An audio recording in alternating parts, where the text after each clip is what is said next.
Telangana voice news में आप सबका इस्तकबाल है। आइए नजर डालते हैं आज के अहम खबरनामे पर। कमिश्नर पुलिस ने बताया कि गुज़िश्ता साल से तकाबुल किया जाए तो जारिया साल उतने ही मुकदमात दर्ज हुए, लेकिन खुशी की बात यह है कि ये साल तवक्के से ज्यादा पुरसुकून रहा। हालांकि कोरोना की वबा के खत्म होने के बाद लोग त्यौहार मनाने के लिए बड़ी तादाद में जमा हुए, लेकिन किसी भी तरह का कोई नाखुशगवार वाकया पेश नहीं आया। आज कमांड कंट्रोल रूम में सालाना प्रेस कॉन्फ्रेंस से खिताब कर रहे थे। कमिश्नर पुलिस ने कहा कि इस वक्त जराइम का अंदाज बदल रहा है। अब मुजरिम साइबर क्राइम पर तवज्जो दे रहे हैं, इसलिए साइबर क्राइम के केसेस में इजाफा देखा जा रहा है। सीवी आनंद ने बताया कि यौमिया दर्ज होने वाले 100 मुकदमात में से 20 साइबर जराइम से मुतालिक है।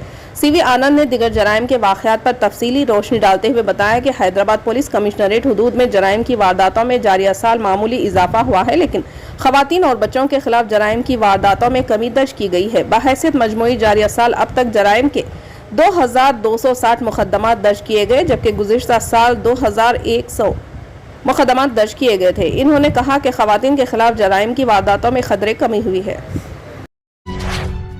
फ्रांस से ताल्लुक रखने वाले सीरियल किलर चार्ल्स सोब्राज 78 साल को जेल से रिहा किया जाएगा। नेपाल की सुप्रीम कोर्ट ने शहीद की बुनियाद पर इनकी रिहाई का हुक्म दिया। नेपाल की सुप्रीम कोर्ट ने हिदायत दी है कि अगर चार्ल्स के खिलाफ कोई जेर इल्तिवा केस नहीं है तो इसे रिहा किया जाए और 15 दिन के अंदर इसके आबाई मुल्क वापस भेज दिया जाए। सोब्राज को नेपाल की पुलिस ने 2003 में शुमाली अमेरिका के 2 सयाहों को कत्ल करने का इल्जाम में गिरफ्तार किया था। नेपाल की सुप्रीम कोर्ट ने इस मामले में इसे 21 साल कैद की सजा सुनाई थी। तब से वो नेपाल की जेल में सजा काट रहा है। ताहम सुप्रीम कोर्ट इसकी रिहाई के अहकामात इस वजह से जारी कर रही है कि वो तकरीबन 20 साल से कैद है और ज़ईफ हो गया है। शहर हैदराबाद में करीब 1 करोड़ के हीरे और सोने के जेवरात की चोरी का वाकया पेश आया। फिल्म नगर से ताल्लुक रखने वाले पवन कुमार की डायमंड शॉप है। वो ऑर्डर लेकर हीरे जुड़े सोने के जेवरात तैयार करता है। इसने मंगल को लॉकर में जेवरात और हीरे रखे थे। कल जब वो दुकान पहुंचा और इसने लॉकर खोला तो इसके होश उड़ गए, क्योंकि लॉकर से हीरे और सोना गायब था। समझा जाता है कि इसकी कीमत करीब 1 करोड़ रुपए थी। बंजारा हिल्स पुलिस ने मामला दर्ज करके छानबीन शुरू कर दी है। राजस्थान पुलिस ने एक ऐसी दुल्हन को गिरफ्तार कर लिया जो 1 साल कबल शादी के 15 दिन बाद ससुराल से रकम और जेवरात लेकर भाग गई थी। पुलिस ने बताया कि दुल्हन ने अपने वालिद का नाम गलत बताया था। वो शादीशुदा थी, फिर भी पहली शादी को छुपाकर दूसरी शादी की थी। पुलिस पूरी तफ्तीश कर रही है। डंगरपुर जिले के सुबाला पुलिस स्टेशन के अफसर रिजवाना खान ने बताया कि सिबला के रहने वाले अटल बिहारी के बेटे रमनलाल जैन ने 1 अक्टूबर 2021 को पुलिस में रिपोर्ट दर्ज कराई थी, जिसके मुताबिक दरख्वास्त गुजार गैर शादीशुदा था और शादी के लिए लड़की की तलाश में था। इस दौरान इसकी मुलाकात मध्य प्रदेश के भेरागढ़ के रहने वाले गुलाब के बेटे गंगाराम ठाकुर से हुई। मज़कूरा शख्स रकम लेकर नौजवान की शादी करवाने वाला एजेंट था। एजेंट ने धनंजय जायसवाल की बेटी सोना, जो वाराणसी उत्तर प्रदेश के रहने वाले हैं, से शादी के लिए मुलाकात की। इस पर दोनों फारिकीन शादी के लिए राजी हो गए। शादी करवाने के बदले एजेंट ने दरख्वास्त गुजार से 3 लाख रुपए का मुतालबा किया। इस पर 3 अगस्त 2021 को दरख्वास्त गुजार ने गोल के एक मंदिर में समाजी रस्म व रिवाज के मुताबिक शादी की। शादी के बाद दरख्वास्त गुजार ने एजेंट को एक मुकर्ररा रकम अदा की। एजेंट 21 अगस्त को सिबला आया और सोने को रक्षाबंधन के त्यौहार पर घर ले जाने के बहाने ले गया। दुल्हन घर से 50,000 और जेवरात साथ ले गई। रक्षाबंधन के बाद कई दिनों तक घर न आने पर अटल बिहारी ने दुल्हन से 4-5 बार राब्ता किया।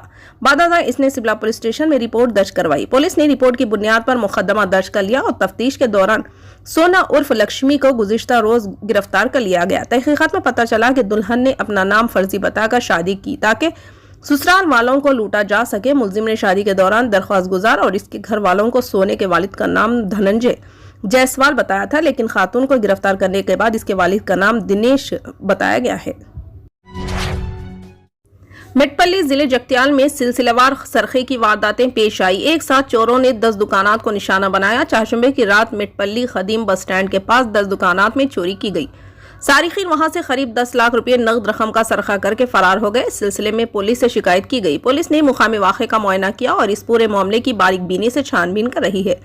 जिन दुकानात में चोरी हुई है इनमें Anil iron hardware, Venkateshwar traders, agros Raitu Seva Kendra, Kanaka Someshwar crime, Padmaliya electronic, Kavya Shri medical, Swami mobile appointment, Nagendra medical, Sai Krishna talkies के करीब वरलक्ष्मी फर्टिलाइजर शॉप। इन दुकानों पर ताले लगे हुए थे। खुफल तोड़कर चोरी की गई। हैदराबाद के गांधी हॉस्पिटल के सुप्रिंटेंडेंट एम राजा राव ने कहा है कि मुख्तलिफ ममालिक में दोबारा कोरोना के केसेस में इजाफे के पेश नजर मरकज की जानिब से रियासतों को चौकन्ना किया गया है। इन्होंने कहा कि चीन, जापान, अमेरिका और कोरिया जैसे ममालिक में एक बार फिर कोरोना की वबा फैल रही है। एक मरतबा फिर वायरस के हमले का इम्कान है, इसलिए अवाम चौकस रहे। खास तौर पर छोटे बच्चों, हामिला खवातीन और बुजुर्गों से इन्होंने एहतियात की ख्वाहिश की है। राजा राव ने कहा कि गुर्दे के अमराज से मुतासरा अफराद, अस्थमा के मरीज, जिगर खलब के आर्जे से काफी अरसे से मुतासर अफराद के साथ साथ कैंसर से मुतासर अफराद के वायरस से मुतासर होने का खदशा है। इन्होंने तमाम से घरों से निकलते वक्त मास्क लगाने की ख्वाहिश की। हैदराबाद डिस्ट्रिक्ट कांग्रेस कमेटी के सदर समीर वलीउल्लाह ने शहर हैदराबाद में कांग्रेस पार्टी को बौद्ध सतह से मजबूत करने का अज़्म जाहिर किया। इन्होंने कहा कि कांग्रेस पार्टी का हैदराबाद में हमेशा मजबूत वजूद रहा है, चाहे वो इख्तिदार में हो या ना हो। कांग्रेस हमेशा अवाम के दरमियान रही और इसने इसके मसाइल के हल के लिए जद्दोजहद की, ताहम कुछ इलाकों में ये थोड़ी कमजोर और गैर फाल हो गई।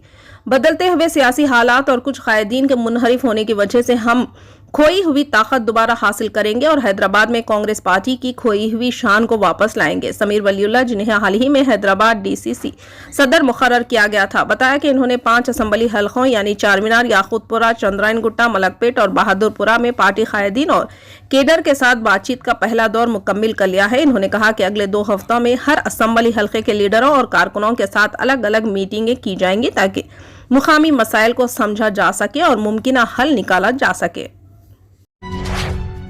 फिलहाल के लिए इस खबरनामे में बस इतना ही। देखने के लिए आपका बहुत बहुत शुक्रिया। अगर आप नए हैं इस चैनल पर तो सब्सक्राइब जरूर कर लें और बेल आइकन को दबा लें ताकि हमारी हर खबर आप तक